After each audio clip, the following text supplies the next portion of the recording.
I rise in strong opposition to this defense authorization. There are many things that you can call the bill, but it's Orwellian to call it progressive. Let's speak in facts. When President Obama left, the defense budget was $618 billion.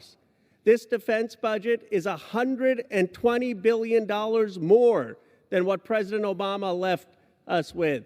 That could fund free public college for every American. It could fund access to high-speed, affordable internet for every American. But it's worse. The bipartisan provision to stop the war in Yemen, stripped by the White House. The bipartisan amendment to stop the war in Iran, stripped by the White House. The bipartisan provision to repeal the 2002, the George W. Bush authorization for the war in Iraq, which is sending our troops overseas, stripped by the White House. At some time, we can't just rhetorically give standing ovations when the president says we're going to end endless wars and continue to vote to fund them. It wasn't just President George W. Bush who committed the biggest blunder of foreign policy in the 21st century by sending us to Iraq. It was the abdication of this body, with many members of Congress who voted right with him. My question is, when are we going to listen to the American people? When are we going to do our Article 1 duty and stop funding these endless wars and start funding our domestic priorities? 377 to 48. That's what the vote total was. 377 to 48. It sailed through the House. Bipartisan. And I'm putting that in quotes. Bipartisan. Donald Trump was effusive, ebullient, joyous. He got everything he wanted. All of his priorities, including Space Force. Everything that the lefties wanted got traded away. Meaning blocking the border wall, low-year nuke ban. You heard Ro Khanna talking about it. Support for the Saudis, overturn, repeal, all that stuff. That stuff was stripped out. Now, what the lefties, in this case, did get was an expansion of family leave. They had expansion of family leave. Now, 12 weeks paid parental leave, and what is being a historic deal. And they dubbed this the most progressive piece of military funding ever put out. You have to laugh at it to some degree. I mean, it's funny. It's propaganda in a weird way. This is why Ro Khanna came on and said this is Orwellian to call $738 billion going to military. And that's after the Afghan files. No reflection. No reflection. And people are shocked by this. Oh my God, Nancy Pelosi capitulated. Oh my God, they just fell apart. The Democrats are so weak. The Democrats are so weak. Your perspective is wrong. Your perspective is askew. You're looking at this as if these are two parties. No, these parties just agree. They fundamentally just agree. And you want to know what value is? Meaning, value is kind of an esoteric concept, right? I mean, any particular thing of value is relative to something else. I mean, otherwise, how do you know what a particular thing is worth? But in the context of politics, where you have your particular political disposition in the context of a party, look at the House of Representatives almost as a parliament. And supposedly these guys are on the same page, and you have one uber faction of that established order of things throwing these other groups a crumb. Now, scat, boy.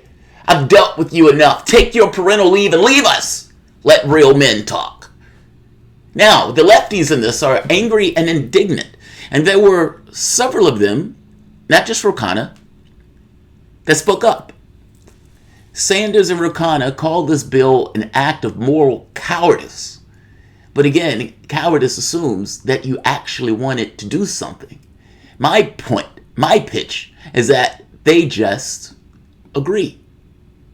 They just agree. This isn't a situation where these are two parties fighting over these long-held, difficult beliefs and they come to some resolution. No, they just agree. The 48 nay votes, at the very least from the standpoint of the lefties in the batch. You may not agree. You may find this onerous. All that may entirely be true, but the people who are around you, who you shake hands with and go to work every day with, don't. You're not within the context of the same party. There is a greater difference between Sanders, myself, many of the people who watch this, and the Democratic Party than there is the Democratic Party and the Republican Party. From the standpoint of foreign policy, from the standpoint of economics, from the standpoint of even what they believe is possible, and even philosophically what they believe government should be and what it could possibly do, are vastly different things. My point here is that the Republican Party and the Democratic Party, for the most part, fundamentally agree on these things.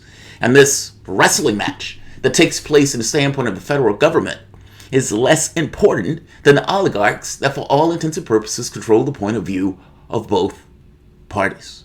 Whether that's a class thing, whether that's they just agree in the sense of class, whether that's what they can get out of it, meaning this kind of rotating door, this getting their job in lobbyists and setting themselves and their family up for just a posh life going forward. Whatever the incentives are that drive that particular effect, let's just be clear that that effect takes place in both parties. And both of those parties come away with a particular point of view of a very specific, distinct class. From that point of view, this vote is not shocking in the least. From that point of view, this vote was not just inevitable, it is absolutely and entirely understood.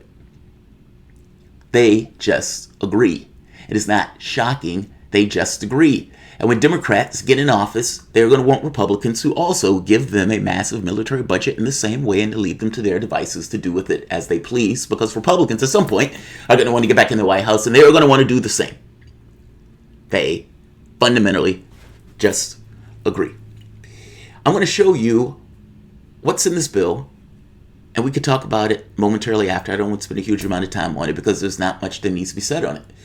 It's a military budget. The military budget is going to be used to do what the military budget has been doing, maintaining empire.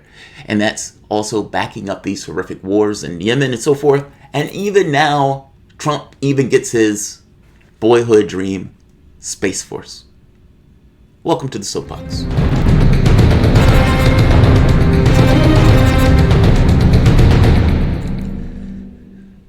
My name is Jamarl Thomas. This is the Progressive Soapbox. Guys, if you dig this content, please like, share, subscribe. You can always support PayPal patron. I stayed up last night as this information was coming out. And they said it sailed through. And then I saw all of these indignant lefties angry and pissed off. Oh, she capitulated. Oh, the Democrats are so weak. And I'm like, it's not that they're weak. They just agree. They just agree. This is what's in the bill. A whopping total of $738 billion. Now, President Trump is already claiming victory, tweeting today, wow, all of our priorities have made it into the final NDAA. Pay raise for our troops, rebuilding our military, paid parental leave, border security, and Space Force. Congress doesn't delay this anymore. I will sign this historic defense legislation immediately. Now, the House is expected to vote on the bill Wednesday with an expected quick vote after in the Senate, but who gets what and when it comes to that $738 billion? President Donald Trump's Space Force budget, where it's expected to get about $10.6 billion. Right here. Overseas contingency operations, $71.5 billion. Space Force, $10.6 billion. Defense-related activities outside the NDAA jurisdiction, $8.1 billion. Emergency disaster recovery, $5.3 billion. Mandatory spending, $5.7 billion. Non-defense, $300 million. And that $10.6 billion was a major point of contention between Democrats and Republicans. The empire continues. The empire continues. And, you know, they can call it moral cowardice, and I understand from Sanders' point, Congress has advocated its responsibility to hold the president accountable, allowing the president to all, for intents and purposes, be a king.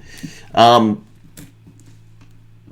I suppose that when Sanders makes this argument that I have to run against the Democratic establishment, Why do you have to run against the Democratic establishment? It's because they have a point of view that is fundamentally different than your own. And that point of view is, again, more closely aligned and makes more sense in the context of a singular party, which is various wings that have been able to con the public into thinking it's two. And they may even think themselves that they're two. But when you functionally look at how they operate, especially on the big issues that matter. I support parental leave for federal workers, but seriously, this is the domestic policy issue. What is it doing in the Pentagon spending bill? It's only there as crumbs to throw at you to get across how insignificant you are from their perspective. And I mean that not from the Republican Party, but from your own party. This is a statement of our values, right? As a country, it is a statement of our values. Screw the nonsense of what they say. It's the black and white. What are you willing to spend your resources on? Schools? Nope. Expansion of Social Security? Nope. Ensuring that homeowners didn't go bust? Nope. Couldn't be bothered in order to spend that. Do we want to put a tax cut where it dramatically affects us, meaning putting $1 trillion on our back while giving the rich a tax increase? I'm sorry. The tax cut that for the most part predominantly just goes to the rich. I think it was like 80 or 90% went to the top 1%. These things are a statement of our values as a country. And it's almost bespeaks of a political apparatus that is totally and entirely detached from what the public wants. I mean, for fuck's sake, he's doing this. This military budget is coming out at the exact same time that Donald Trump is cutting SNAP. Fuck the poor. Give me my Space Force. This is a statement of our values. And that's for both parties. This is bipartisan. This bill will most likely pass the Senate. And Trump will sign it. And again, he was happy as a lark because he got everything that he wanted, including a win on getting that NAFTA 2.0 pass. And again, I make the point that this is after the Afghanistan files.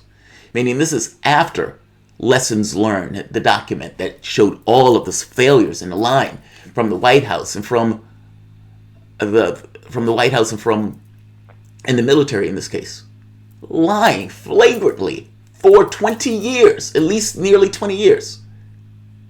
And even with that, $738 billion, I'm sorry. That number is astonishing. Like, share, subscribe. I'm wearing my Harry Potter shirt today because I don't have the ability to step into a phone booth and go across or step into a magical train station, be across seas, but they are having their election today. And so for me, this is almost like a holiday. So I am awaiting election results. I'm going to try to pop in with Gordon DeMack, but my computer doesn't allow. The last few interviews have been glitchy because the system is too weak in order to handle what I need to do for interviews. However, my wife did buy a computer that is massively over-amped for what she needs it for. She was able to get it off of Amazon, refurbished, and that may actually suit my needs. So I'm going to bribe her with money and give her this one, and maybe we can make that work. But nevertheless, like, share, subscribe, and I will be right back.